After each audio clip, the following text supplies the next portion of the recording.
오늘 주시는 하나님의 말씀은 시편 89편 25절부터 37절까지 말씀입니다. 할렐루야. 구약을 볼 때는 항상 그 신약의 눈을 가지고 구약을 봐야 합니다. 보통 그 신학을 공부하다 보면 구약학자들은 구약만 가지고 자꾸 이렇게 구약을 보거든요. 그러나 구약은 신약 없이는 그 뜻을 분명히 알 수가 없습니다. 신약이라는 것이 뭡니까? 우리 예수님께서 이 땅에 오셨는데 그 예수님은 뭐냐면 구약에서 예언된 그 주인공이라는 것이죠. 그래서 예수님께서는 구약의 모든 예언을 완성하시고 이루시고 구약의 목적이셨고 구약의 주제이셨고 구약 내용의 전체의 집합이고 또 축약된 그런 분이 우리 예수님이십니다. 그래서 우리는 신약시대 이후에 살기 때문에 이 신약의 예수님이라는 그 안경을 가지고 구약을 들여다봐야 됩니다. 만약에 신약이 없이 그저 구약의 입장에서만 오늘 본문을 보게 되면 이것은 모조리 다윗 왕 개인을 향한 하나님의 약속이 됩니다. 그렇게 되면 별로 의미가 없어요. 그러나 신약의 눈으로 보게 되면 다윗의 후손으로 오신 다윗의 왕권은 무너졌지만 그러나 하나님께서 약속하신 다윗의 후손에게 하나님이 맺으신 그 영원한 다윗의 일을 이어받은 왕좌, 그 보좌, 그 나라, 그 나라의 무궁함, 그 자손의 번성함, 이와 같은 큰 언약과 축복은 예수 그리스도로 말미암아 이루어지는 것이고 이것은 바로 예수 그리스도 안에 붙어서 하나님의 자녀가 된 우리를 위한 말씀이 되는 것입니다. 그래서 이런 신약의 관점을 통하여서 오늘 본문을 보게 되면 첫째는 예수 그리스도가 누구신지를 우리가 여기서 보게 될 것이고 또 하나는 예수 그리스도에게 속해 있는 예수님은 우리의 포도나무고 우리는 그분의 나무에 붙어있는 가지라고 했지 않습니까? 그럼 우리 자신의 모습이 어떠해야 되는지를 이 말씀을 통해서 확실하게 알 수가 있습니다. 자, 25절로 들어가 봅니다. 내가 또 그 손을 바다 위에 세우며 오른손을 강들 위에 세우리니 그랬어요. 원문은 이렇습니다. 내가 그 손을 바다 위에 그의 오른손을 강들 위에 세우리라. 여기서 말하는 이 바다라고 하는 것은 지중해를 뜻하는 것이고요. 강들이라고 하는 것은 이스라엘 입장에서 볼 때는 계속 동쪽으로 가다 보면 큰 강이 나와요. 유브라데스 강과 티그리스 강이 나오는데 바로 이것은 유브라데스 강을 의미하는 것으로 보게 됩니다. 강이라고 하는 것이 강 한 줄기만 쭉 흐르는 것이 아니거든요. 여러 가지 가지를 치면서 강이 흐르고 있지 않습니까? 이것은 뭐냐면 바로 첫 번째로 보면은 다윗의 왕권이 지중해 이쪽에서부터 유프라데스 강 저쪽까지 이스라엘을 중심으로 해서 지중해라고 하는 것은 서쪽이고요. 이 유브라데스 강이라고 하는 것은 동쪽입니다. 그래서 이것은 그 당시로 말하면 전 세계예요. 그러니까 다윗의 왕권이 전 세계까지 미쳤느냐? 그렇지 않습니다. 그럼 이것은 무엇을 뜻하는 것이냐면 예수 그리스도에 관한 것입니다. 우리 예수님은 그 손을 바다 위에 그리고 그의 오른손을 강들 위에 세우신다 그랬어요. 온 세상에까지 그리스도의 영향력이 미치게 된다. 이 복음이 편만하게 펼쳐지게 되는 것을 여기서 보여주고 있습니다. 26절입니다. 저가 내게 부르기를 주는 나의 아버지시요 나의 하나님이시요 나의 구원의 바위시라 하리로다. 원문을 보게 되면 그가 나에게 절규하기를 당신은 나의 아버지시요 나의 하나님이시며 나의 구원의 바위니이다 하리라 그랬어요. 여기서 이 그가라는 말이 원문에는 아주 또렷하게 나와요. 이 그라고 하는 것은 늘 제가 말씀드립니다만 창세기 3장 15절부터 우리에게 하나님께서 등장을 시키시는 인물입니다. 바로 예수 그리스도를 직접적으로 가리키는 단어라고 볼 수 있습니다. 그분이 바로 하나님께 절규합니다. 외치고 부르짖습니다. 뭐라고? 당신은 나의 아버지시요 나의 하나님이시며 나의 구원의 바위니이다.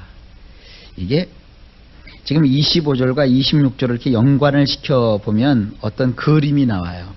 자, 보세요. 25절에 손을 바다 위에 펼치고 오른손을 강들 위에 세우리라고 그랬어요.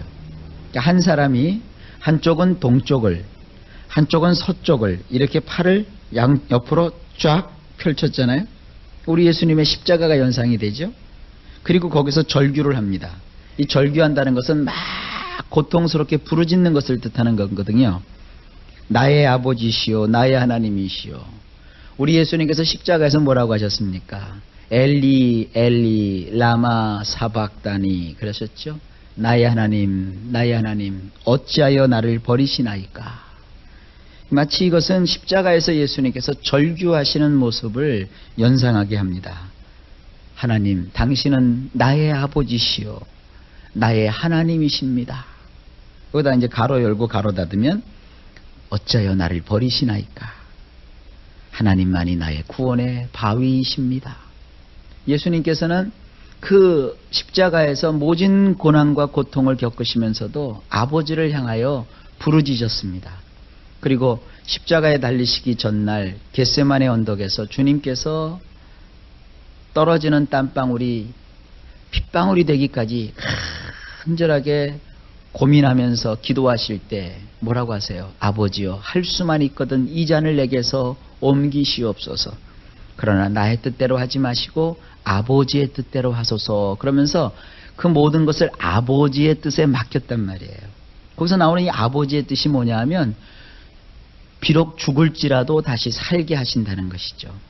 모든 것을 우리 예수님께서 아버지께 의탁을 한 것이죠. 보통 이 바위라고 하는 것은 보통 시편에 보면은 누울 바위라는 표현이 나와요. 자기 자신을 완전히 바위에다가 의탁을 하는 거예요. 쫙 손을 펴고. 지금 그것을 여기서 그림처럼 보여주고 있습니다. 자, 그런 그 십자가 사건으로 말미암아 어떤 일이 벌어지느냐. 27절. 내가 또 저로 장자를 삼고 세계 열왕의 으뜸이 되게 하며. 원문은 이렇습니다. 내가 또한 그를 장자로 삼을 것이다. 첫아들로 삼을 것이다. 맏아들로 삼을 것이다. 그런 뜻이고요. 땅의 왕들의 가장 높은 자로 삼으리라. 여러분, 예수님은 우리 구원의 첫 열매가 되시죠. 부활의 첫 열매가 되시고 우리 구원의 장자가 되시고 하나님의 집에 맏아들이 되신다 그러셨어요. 바로 그것이죠. 그리고 뿐만 아니라 뭐라고 말씀합니까? 땅의 왕들의 가장 높은 자로 삼으리라. 요한계시록에 보게 되면 만주의 주, 만왕의 왕이라는 말이 나옵니다. 이게 만왕의 왕을 삼으시겠다는 거예요. 왕은 왕인데 원문을 보면 엘리온이라고 되어 있어요. 가장 높으신 분. 우리 예수님은 존귀요 존귀, 영광과 영광을 받으시기에 합당하신 가장 높으신 우리의 주이시고 우리의 왕이시고 우리의 하나님이십니다. 바로 하나님께서는 그렇게 십자가로 말미암아 예수님을 삼으시겠다는 거예요. 28절을 보면 저를 위하여 나의 인자함을 영구히 지키고 저로 더불어 한 나의 언약을 굳게 세우며 라고 했어요. 원문을 보면 영원토록 나는 그를 위하여 나의 인내함을 지킬 것이며 그와 맺은 나의 언약을 견고하게 할 것이니라. 이것도 귀중한 말이 나오죠. 하나님의 인내함을 예수님을 위해서 지키신다 그랬어요.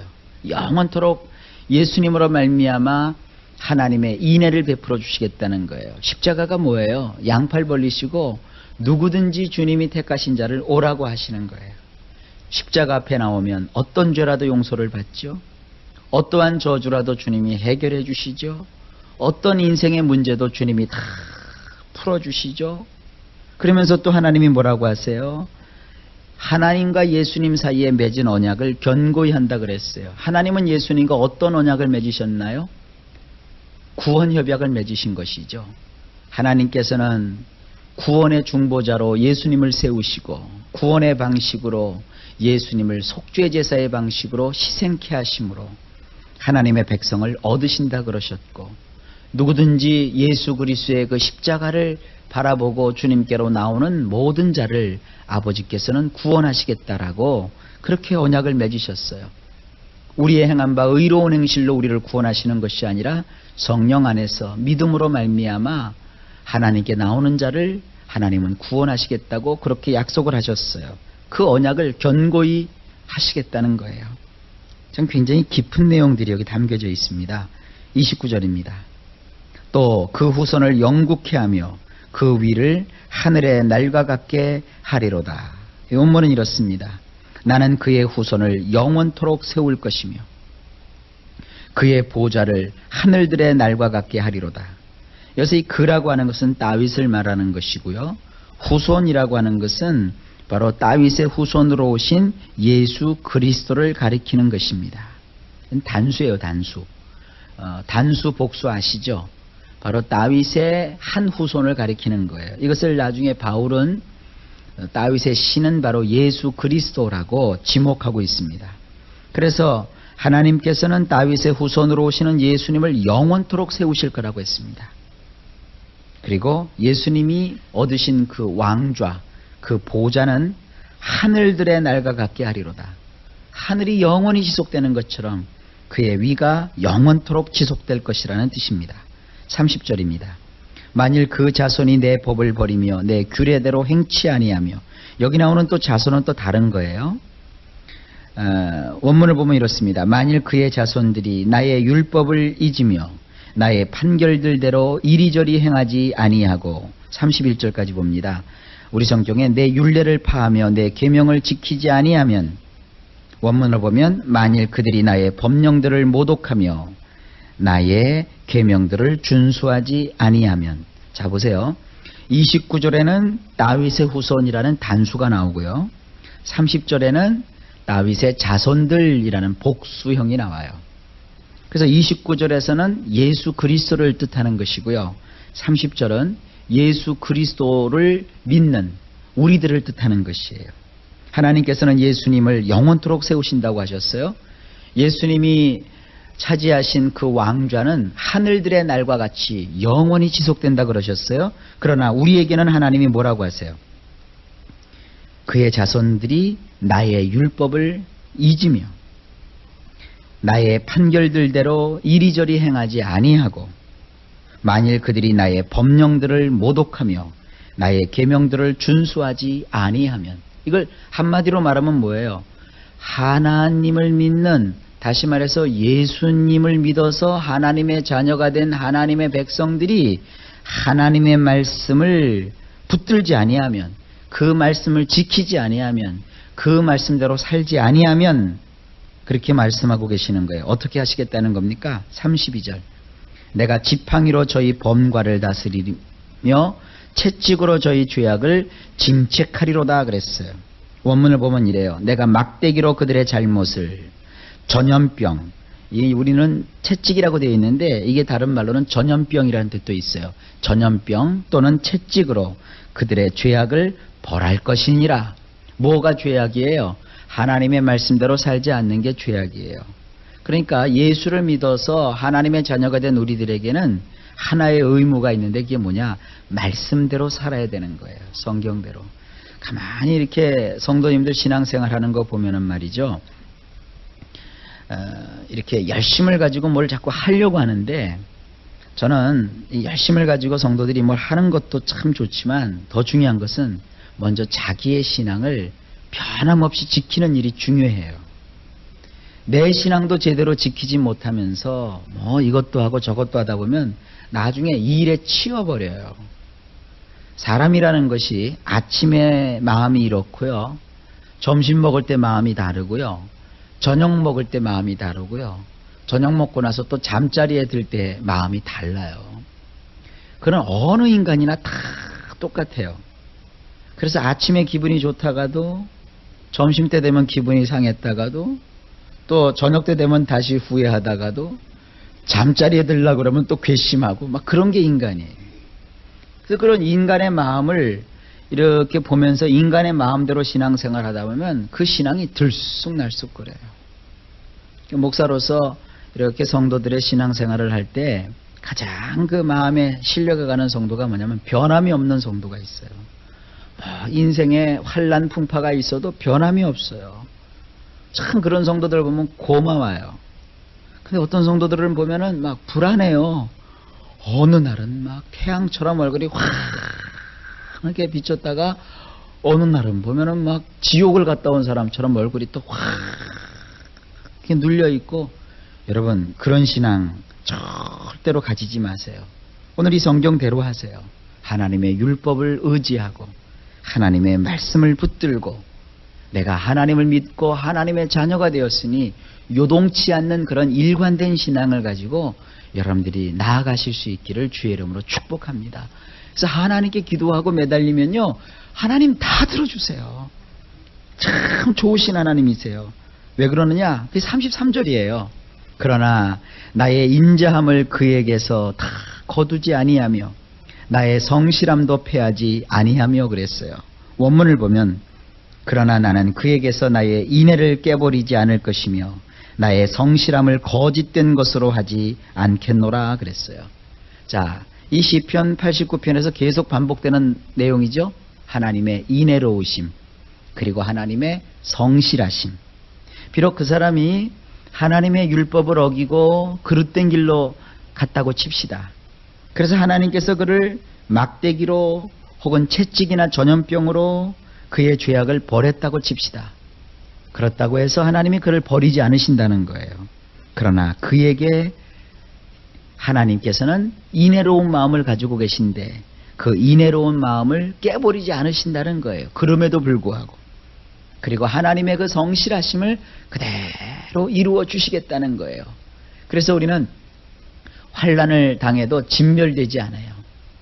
하나님께 채찍을 맞아도 우리는 망하지 않아요. 잠시 하나님은 나를 교훈하시고 나를 다시 세워 주시는 거예요. 34절입니다.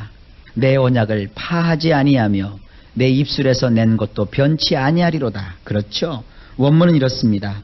나의 언약을 나는 더럽히지 않을 것이며 나의 두 입술 사이에서 나온 것도 바꾸지 않을 것이니라. 하나님은요, 그 약속하신 약속을 지키세요. 더럽히지 않으세요. 말을 이랬다 저랬다 하는 사람 이렇게 보면은 얼마나 속으로 좀 아유 이제 더러워, 아유 더러워 이렇게 생각이 되잖아요. 근데 하나님은 그렇지 않으신다는 거예요. 우리를 구원하신다고 했으니까 하나님은 구원해 주세요. 우리를 복 주신다고 했으니까 하나님은 복을 주세요. 하나님은 그 입술 사이에서 내신 말을 반드시 이루시는 하나님이세요. 어느 날은 내가 너를 사랑하노라, 내가 너를 구원하겠다 그렇게 해놓으시고 어느 날 하나님이 입을 싹 바꾸셔요. 그러나서는 내가 언제 너를 구원한다고 그랬느냐? 나는 너를 모른다. 그렇게 안 하신다는 거예요. 내가 잘못하고 때로는 곁길로 간다 할지라도 하나님은 거기에 개의치 아니하시고 나를 끝까지 지켜주시고 붙들어 주시고 구원하신다는 그런 뜻을 담고 있습니다. 35절입니다. 내가 나의 거룩함으로 한 번 맹세하였은즉 다윗에게 거짓을 아니할 것이라. 35절을 원문으로 보면 이렇습니다. 일단 내가 나의 거룩함을 두고 맹세한 것이기에 나는 다윗을 허탕치게 하지 않을 것이니라. 얼마나 놀라운 말씀입니까? 우리의 거룩함을 보고 하나님이 우리를 택하신 게 아니에요. 하나님의 거룩함을 통해서 하나님의 거룩함 때문에 죄악 속에 빠져있는 우리를 하나님이 택해 주신 거예요. 그래서 하나님은 하나님 자신의 거룩함을 두고 맹세한 것이기 때문에 다윗을 허탕치게 안 하신대요. 여기서 나오는 이 다윗은 우리 자신으로 보셔도 됩니다. 하나님은 우리를 허탕치게 안 하세요. 하나님은 반드시 열매를 맺게 하여 주시고 신앙의 결과가 있게 하여 주시는 거예요. 여러분이 드리는 기도 반드시 응답이 있습니다. 여러분이 하나님 앞에 품은 소원 반드시 이루어집니다. 36절입니다. 그 후손이 장구하고 그 위는 해같이 내 앞에 항상 있으며, 여기 보면 원문에 그의 후손은 영원하게 지탱될 것이며, 이건 예수님을 뜻하는 거예요. 그의 보좌는 태양같이 내 앞에 있을 것이니라. 여기서 나오는 이 후손은 한 분이에요. 한 분. 단수예요. 그래서 예수님은 영원히 지탱될 것이고 예수님의 그 보좌는 태양같이 하나님 앞에 있을 것입니다. 37절입니다. 또 궁창의 확실한 증인 달같이 영원히 견고케 되리라 하셨도다. 달과 같이 그것이 영원히 설 것이니 즉 창공에 떠있는 확실한 증인 같으리라. 해와 달이 변치 아니하고 있는 것처럼 옛날에 이태백이 놀던 달이 오늘날 우리가 쳐다보는 달과 다르지 않아요. 변치 않는 거죠. 우리 예수님이 이루시는 이 놀라운 구원과 예수님이 세우시는 이 하나님의 나라는 이렇게 장구하게 영원토록 변치 않는다는 것입니다. 이 변치 아니하시는 하나님께서 우리의 아버지가 되셔서 우리를 구원하셨습니다. 오늘도 그 하나님이 우리를 지켜주실 겁니다. 우리를 도와주실 겁니다. 그걸 믿으십시오. 그리고 하나님을 의지하십시오. 세상을 보지 말고 하나님을 보십시오. 세상을 붙잡지 말고 주의 말씀을 붙드십시오. 그리고 그 언약의 백성으로서 하나님께 오늘도 기도하면 좋은 일을 하나님이 이루실 걸 믿고 앞을 향하여 한 걸음 한 걸음 더 전진해 나가시는 행복한 삶이 되시기를 예수님의 이름으로 간절히 축복합니다.